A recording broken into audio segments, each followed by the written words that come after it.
Père, nous voulons voir ton règne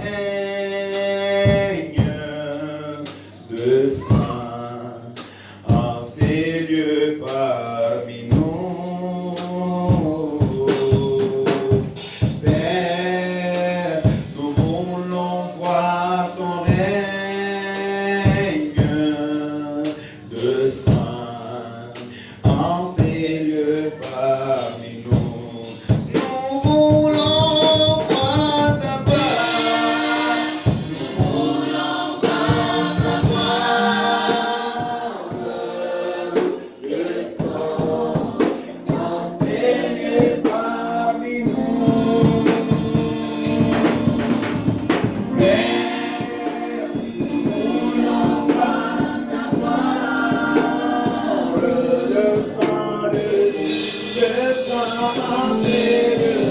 sang dans ces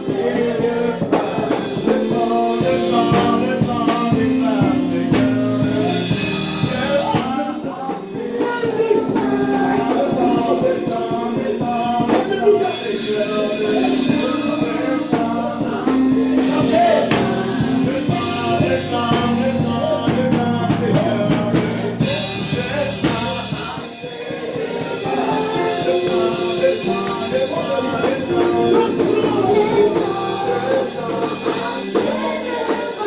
Le sang, le sang, le sang, le sang, Seigneur.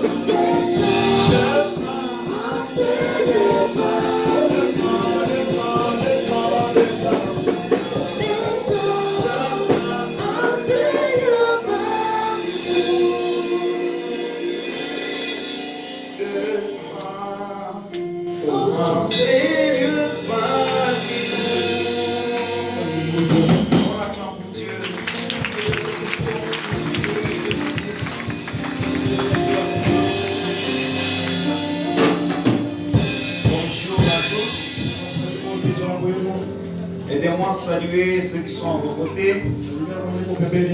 En même temps, on avance avec les offrandes d'adoration. Et je demande à mes chers amis de pouvoir supprimer le jeu de lumière qui a mis les feux. Jet de lumière. Rapidement, vous avancez avec votre offrande d'adoration.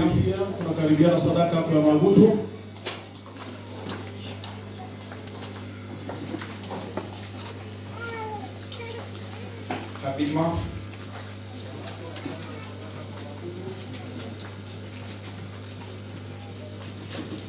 Je sais que Dieu va nous aider ce matin. Je demande à la technique de pouvoir m'ajouter un peu de nourriture. Je ne veux pas que je puisse prier.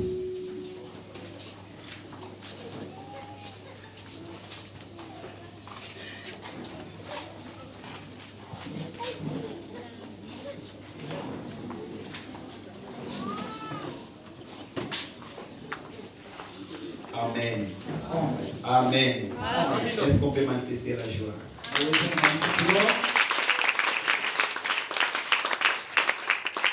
Dites à votre voisin que la bonus commence ce matin. Je demande à ceux qui sont dehors de pouvoir entrer. Dis-lui encore la bonus de l'Éternel. Parlez-lui encore la bonus de l'Éternel. Il nous a fait voyager. Nous sommes partis. Et nous sommes rentrés encore en bon état.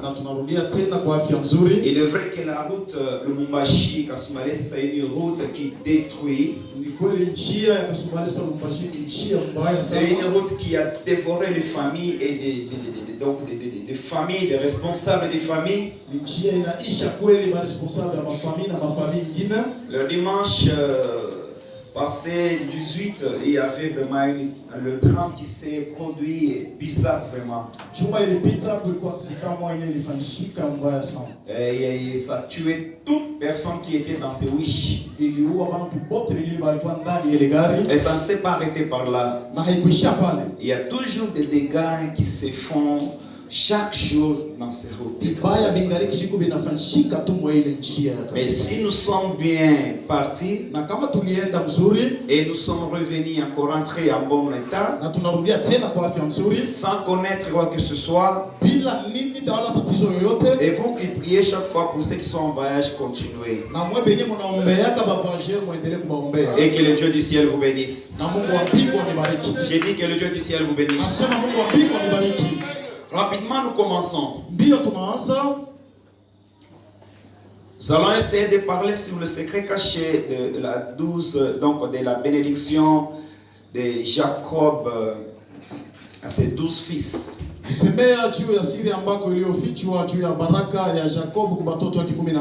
Dites à votre voisin la bénédiction prophétique de Jacob sur ses 12 fils.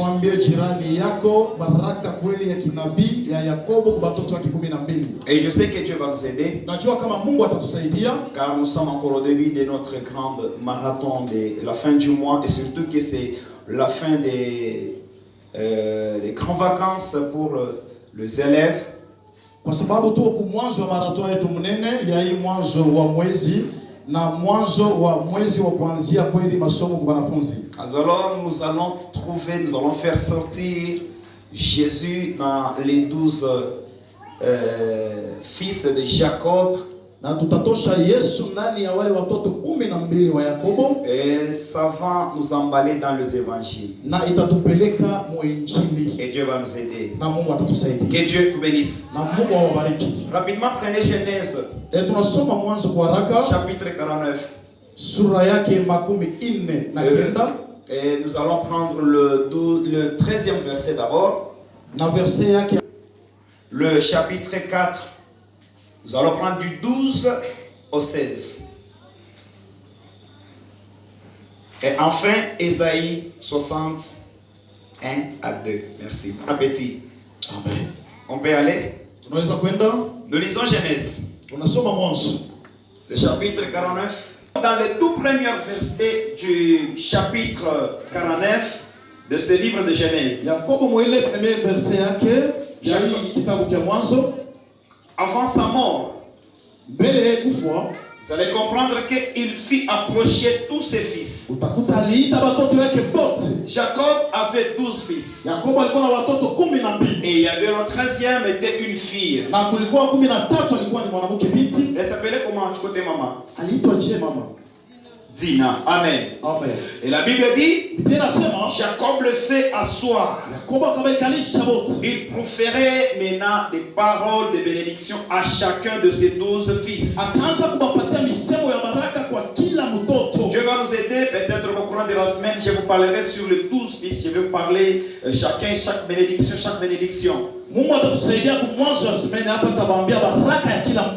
Mais cet avant-midi, je vais toucher sur Zabilon, Nephtali, c'est qui va vraiment compléter notre foi ce matin. La Bible dit que Jacob, il va parler avec Zabilon. Vous allez comprendre, il y a eu un écart. Il résidera, c'est-à-dire il occupera une résidence, en d'autres termes, sur la côté maritime. Donc, quand on dit la côté maritime, donc du côté où il y a de l'eau, en d'autres termes. Donc la Bible dit, dans la bénédiction, Jacob parle à Zabilon que Zabilon, il va se poser, donc il va s'asseoir, il va occuper la côté où était le lac qu'on appelait le lac de Tibéria.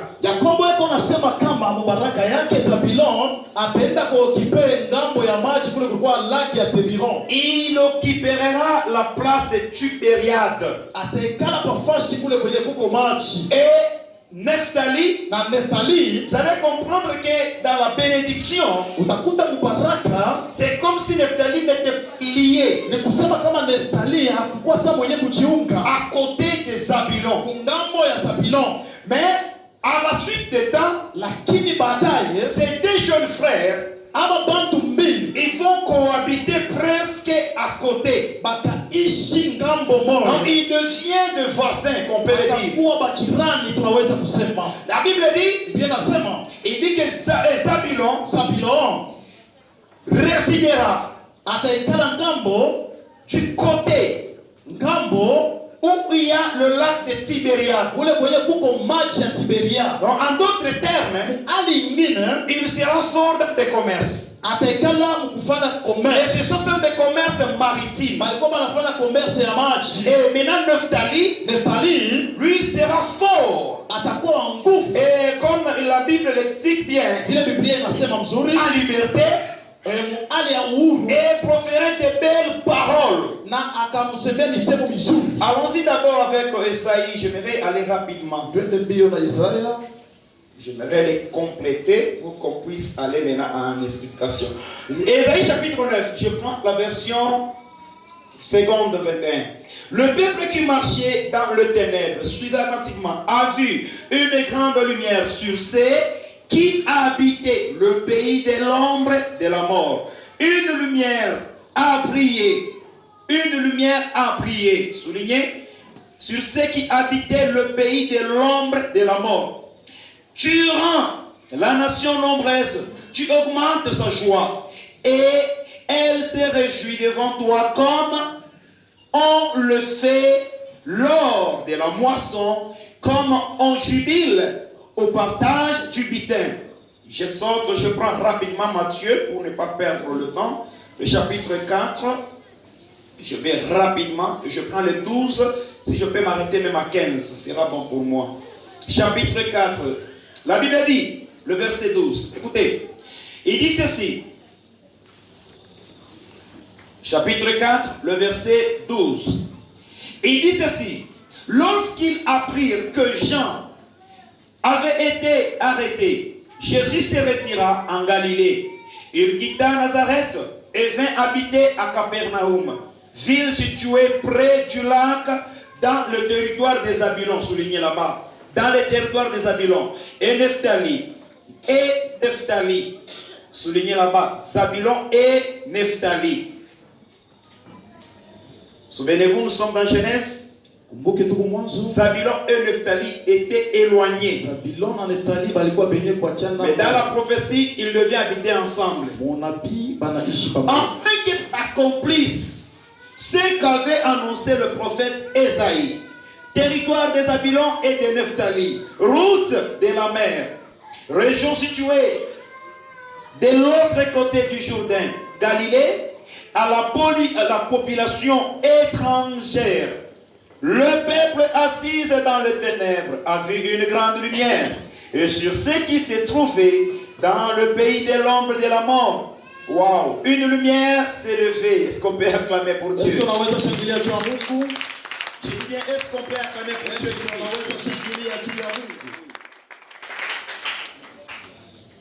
La Bible dit, Jacob il fait asseoir ses 12 fils. Et toutes les bénédictions, si vous le remarquez bien, ça préfigurait un temps. Donc tout ce que Jacob parlait à ce fils, ça allait se réaliser à la suite du temps. Parce que lorsqu'un père bénit ce fils, Dieu reste aux paroles du Père. La bénédiction qui est prophétique va se réaliser à la suite du temps. Il y a de cela 1600 et quelques années avant Jésus-Christ. Et vous savez, la prophétie s'est réalisée au temps où Christ est venu. Vous allez comprendre rapidement. Nous prenons Matthieu. La Bible dit, Jésus est venu dans le monde et il a commencé à administrer son ministère. Il prêchait la bonne nouvelle, il guérissait les malades comme son habitude et révélait les royaumes des cieux. Révéler les royaumes des cieux. Est-ce qu'il n'y a pas un autre interprète? Merci beaucoup. La Bible dit ceci. Biblia inasema hivi. Un jour, siku moja, Jésus, en étant dans son service, na Yesu akakuwa mkazi yake, il a appris que na akajulisha Jean, qu'on nommait le baptiseur, na Yohano aranza kubatiza, nommé le baptiseur, plutôt aranza nommé aranza Yohano ule barita baripanga surnommé baptiseur wa kubatiza bantu. Jean, qu'on nommait le baptiseur, na Yohano ule baranza kumuita Yohano a mbatizaji, été arrêté na balimubamba par le gouvernement d'Hérode. na balimubamba kwa mfalme Et Herode. comme Jean Na sawa vile Yohano était le frère proche de Jésus, alikuya ndugu karibu na Yesu, corporellement était son frère proche, na mukimwili alikuya ndugu yake wa car karibu, ils sont issus de mères différentes, mais ils sont une même racine. na banachana kuba mama me banakuya mkizao kimoja. La maman de Jean le Baptiste, Na mama yake Yohana elle mbatizaji s'appelle Élisabeth. na banamwita Elizabeth. Et Jésus Na Yesu est venu de Marie. na anatokea kwa Maria, Élisabeth, na Elizabeth qui est la grande sœur de Marie. anakuya dada yake ya Maria. Donc sans contrainte, Na bila kuachanisha Jésus et Jean, ya Yesu na Yohano ils sont le même. na boko bantu bamoya, Et vous savez, ils ont été de partager leur ministère. na baranza kugawanya huduma yao. Comme Jean était né le premier, Sawa vile Yohana alizalika wa kwanza, il avait quand même quelques idées par rapport à Jésus qui l'a suivi. na alikuya na akili ingine mu Et c'est ainsi que dans son parcours ministériel, tokomana mu kuendelea kwa huduma yake, Jean était celui qui aplanissait le sentier. na Yohana alikuwa ni ule mtu eko natengeneza njia. Jean était celui qui préparait le chemin. Na Yohana alikuwa ni mtu eko natengeneza Il le njia, préparait pour son frère Jésus. na alianza kutengeneza njia ndugu Et yake Yesu. c'est ainsi que Ndio kwa maana lorsque Jean avait prophétisé, vous connaissez cette histoire bien. wakati Yohana anaanza kutabiri, tunajua ile Il historia, va prophétiser Hérode. na akamtabiri Il Herode, va parler à sa femme. akamwambia bibi yake, Tu vis dans les débauches avec ton mari. na uko naishi muzambi na Tu bwana as yako, tué ta soeur pour remplacer sa place. na unaua ndugu yako juu ubebe fasi Et yake. la Bible dit, Na Biblia inasema Jean a été arrêté. na Yohana balimbamba, Il s'est retrouvé dans une prison. na akajikuta mgereza. Jésus, en tant qu'un homme, Na Yesu sawa mutu, en tant que jeune homme de 30 ans, 31 na ans, sawa vile alikuwa kiana cha wa 30-31 avec la chair humaine, na mwili alikuwa nayo, Jésus a eu peur. Yesu akashikwa na C'est boka. pourquoi la Bible dit dans le livre de Matthieu, l'évangile selon Matthieu, Toka maana Biblia inasema mu kitabu cha Mathayo, Jésus se retira. Yesu akajikokota kadogo akatoka. Avec quel motif? Na ilikuwa na sheria Quand gani? on a arrêté Jean, Vile balimbamba Yohana, ma vie aussi devient en danger, je serai arrêté. na maisha yangu inakuya muone Jésus, il se retire de Jérusalem na Yesu akatoka mu Yerusalema pour que s'accomplisse ce qu'a dit le prophète Isaïe. na Wow. juu bitimizike bile nabii Esai alisema. Isaïe a prophétisé quoi? Esai alitabiri nini? Il a prophétisé sur ce qui se trouve dans Genèse chapitre 49, le verset 13 et le verset 21. Na Esai alitabiri bile binajikuta mu Genèse chapitre 49. Isaïe va donner son interprétation sur Zabulon et Nephtali. Na Esai akaleta ma interpretation yake kwa Zabulon na Neftali. Le chapitre 9 de Isaïe. Na chapitre 9 ya Isaïe. Le verset 1 jusqu'à 2. Na verset 1 jusqu'à 2. Un peuple qui vivait dans le ténèbre Taifa mwa ilianza kuishi mugiza a vu une grande lumière. na ikaona mwangaza kubwa. Et sur ceux qui habitaient, ceux qui marchaient dans la vallée de l'ombre de la mort, Na pale banaanza kutembea mubonde ya kimvuli cha une mauti. lumière resplendissante Na banaona mwangaza kabisa. elle est tombée sur eux. Na ikabangazia. Vous savez quoi? Mnajua nini? Esaïe va prophétiser, Na Esai akatabiri, mais à ce temps-là, na mwile wakati les deux frères, na aba banduku bawili Zabulon et Nephtali, na Zabulon na Neftali avaient déjà trouvé leur patrimoine. na balikuwa basha kupata fasi yabo. Parce que si vous lisez Josué, Na kama mnasoma kitabu à cha la Josué, partage des tribus et de territoires à chaque tribu d'Israël, na mukukabula mafasi ya kila kizazi cha Israeli, c'est là où Zabulon na njo kule et Zabulon Nephtali na Neftali ont trouvé leur patrimoine, leur partie na bakapata fasi yabo et leur territoire. na fasi yabo ya Mais kuikala. Zabulon était du côté du lac. Na Zabulon alikuwa ngambo ya mtoni. Et le lac de Tibériade. Na ile mtoni ya Tiberiade. Et la Bible dit ceci. Na Biblia inasema hivi. Lorsque Jésus, wakati Yesu, il ira se réfugier na akenda kuikala dans la ville de Capernaum, na anaenda kuikala mumuji ya Capernaum. Il est allé se réfugier, c'est-à-dire kufichama. Na anaenda kufichama mumuji ya Capernaum. En entrant là-bas, na mukuingia mule, c'est pour que la prophétie biblique se réalise. Ni chuma tabiri ya Biblia itimizike. Pour Jésus, il a fui. Na vile Yesu akakimbia. Pour Jésus, na kwa Yesu, il a fui. Alikimbia. Parce qu'on a arrêté Jean. Juba alimbamba Yohana. Mais pour le dessein prophétique de Dieu, na kufatana miandiko ya kinabii, il n'a pas fui. Asikukimbia. Il est allé se réfugier dans ces deux villes. Na anaenda kuikala pour que la prophétie chuma tabiri du prophète Esaïe se réalise. Ya nabii Esaïe pate kutimizika. Bien avant que j'avance, kabla niendelee, laisse-moi vous dire quelque chose. Acha nikwambie kitu kimoja. Même si vous aviez demeuré longtemps dans le ténèbre, hata kama ulikala sana mugiza, ce matin, la lumière apparaîtra dans votre vie. Asubuhi ya leo mwangaza itaonekanika maisha yenu. Une lumière va resplendir dans tout ce que vous êtes en train de faire. Ninasema mwangaza moyo yatangazia maisha yenu. Oh non, moi-même j'ai dit amen à ce point. Amen.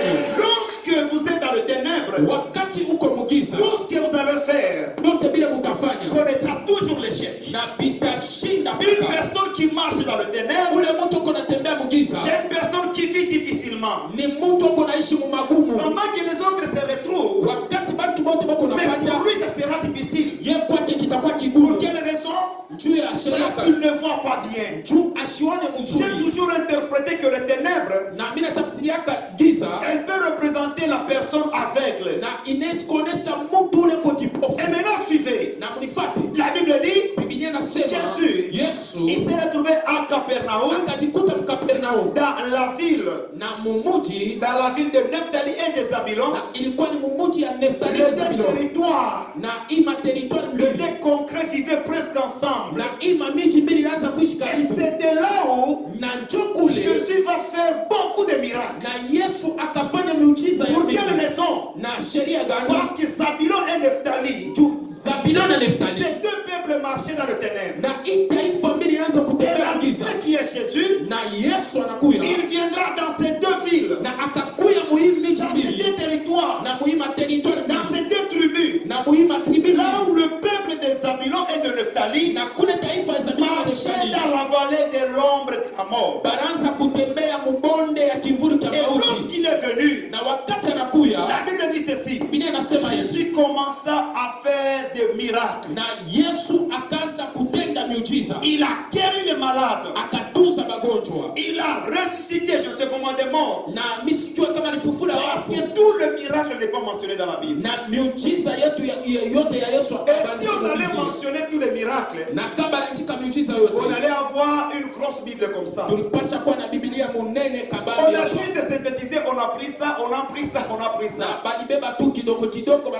Et vous savez quoi? Lorsque Jésus était dans ces deux territoires, il a guéri les malades.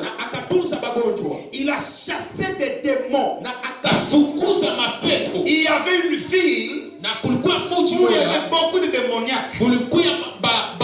C'est dans Zabulon et Nephtali. Il a chassé les démons. Mais quand on dit chasser, délivrer, en d'autres termes, éclairer. Lorsque vous êtes rempli de démons, lorsque vous avez une maladie causée par les démons, rassurez-vous que la mort sera près de vous. Vous êtes pareil à celui qui marche dans la vallée de l'ombre de la mort. Vous savez, la Bible c'est complète. L'Ancien Testament est l'ombre des choses qui sont préfigurées dans le Nouveau Testament. Et c'est ainsi que Jésus, il va produire plus de 3 à 2 tiers et demi de ces miracles dans ces deux villes. Ésaïe 60, verset 1 jusqu'à 3. Dieu est en train de parler à Ésaïe. Et Ésaïe parle à son peuple. Lève-toi, car ta lumière arrive arrive. Et sois éclairé. Vous savez bien aimé. Pourquoi Dieu va utiliser ce verbe ou bien ce mot qui est facile, lève-toi, de se réveiller. En d'autres termes, la position était stagnante. Et je vous dis quelque chose ce matin. Dieu, il nous envoie encore sa parole. Il nous envoie encore sa parole. Et il te dit ceci. Lève-toi et sois éclairé. Car ta lumière arrive. Quel que soit le ténèbre, quel que soit les résultats du ténèbre, quel que soit le problème que tu as rencontré au loin du ténèbre, mais ta lumière arrive ce matin. J'ai personne, la lumière arrive ce matin. Et cette lumière, c'est la parole de Dieu. Elle va illuminer ton âme. Elle va illuminer ton esprit. Le corps entier sera illuminé. Et lorsque vous êtes illuminé, il y a ce qui se passe dans l'allégresse. Dans l'allégresse, dans la joie, c'est le cri. Vous êtes avec moi? Amen. Laissez-moi vous dire quelque chose. Et qu'il vous arrive que c'est votre première fois d'acheter une bagnole. Na kama inakufikia siku yako ya kwanza kuuza motoka. Vous savez comment la nuit défienne, hein? Na unajua kama vile bushiku kuna kala. Demandez au frère Alex, il va vous dire. Donc tu n'acceptes pas jusque-là. Est-ce que c'est moi qui ai acheté ce véhicule? Et tu te réveilles même à 2h, tu ouvres le fenêtre, regarde, est-ce que ça y est ou bien ça n'y est pas? Prenons même le cas avec la maman lorsqu'elle enfante. Malgré qu'elle peut avoir 12 enfants, même 15 comme votre tantine. Et vous savez, quand elle dort, hein, elle va se réveiller. Elle regarde le bébé. Le bébé qui dort. Et quand elle regarde le bébé qui dort, elle sourit. Malgré les 19 enfants qui sont encore chez elle, hein, mais le bébé qu'elle va mettre au monde, ça commence avec vous. Ça va dépasser ce qui a commencé avec vous. Et cette dernière sera plus fois, 2 fois, 5 fois de ce que vous avez. Dites à votre voisin, lève-toi, car ta lumière arrive. Parlez-lui, parlez-lui. Même si elle est moche, même s'il est moche, interprétez bien mon fondation, mes amis. Qu'est-ce qui ne va pas? Est-ce que moche ni mubaya? Oh my God. Même si elle est moche, même s'il est moche, mais sa lumière arrive. Et vous savez quoi? Lorsque vous êtes illuminé par la parole, votre vie change. Vous savez, je vais parler sur le mystère de la nuit, peut-être la semaine qui commence. Lorsque Jacob avait travaillé chez son oncle Laban, il a travaillé pour avoir Rachel. Et effectivement, entre lui et son oncle, ils ont conclu pour Rachel. Et il va travailler les 7 années pour avoir Rachel. Mais comme le mystère de la nuit peut compliquer la situation, au 7e année, il achève sa mission. Maintenant, l'oncle Laban, il a préparé une fête. Au lieu de le faire pendant les jours, mais il le prépare le soir. Et il va inviter les habitants, les habitants de ce village, pour qu'ils viennent festoyer avec lui. Écoutez-moi bien aimé, n'acceptez pas te vivre dans le ténèbres. Na usitike wishi mugiza. Vous aurez la photocopie au lieu de l'original. Utakuya wabongo kabla wa biakweli. Vous aurez la photocopie au lieu de l'original. Utapata photocopie wala kushikia original. Mnajua comment tuba mingi bale pe kona vivre na maisha mwako kendo na siku ya bien. Mais mtu loko nje kwa mambo mikono kupitia sema pangu. Je me rappelle jana nenda Lubumbashi. Je de Lubumbashi leo. Kia majibu kimoya kinabeba chupa ya mikoyo kinafungula kinaanza kuuza. Ni nje ya Lubumbashi. Chombe nasikia baba frère kwa tukana mambo to kama ya majibu. Ajipenda kwa chini mikoyo la beba kufungula bia pour yeye kwake ni makuma ou bien ni yes ou bien ni bora ou bien ni c'est pas encore tout ce que vous connaissez. Et surtout qu'il y a la couleur pour que ma bora sur ma epo, il quoi que non ça ni epo qu'on a et qu'on est tombé. Terrain mais tout va bien ça. Tu vas me laisser qu'il est bon fait.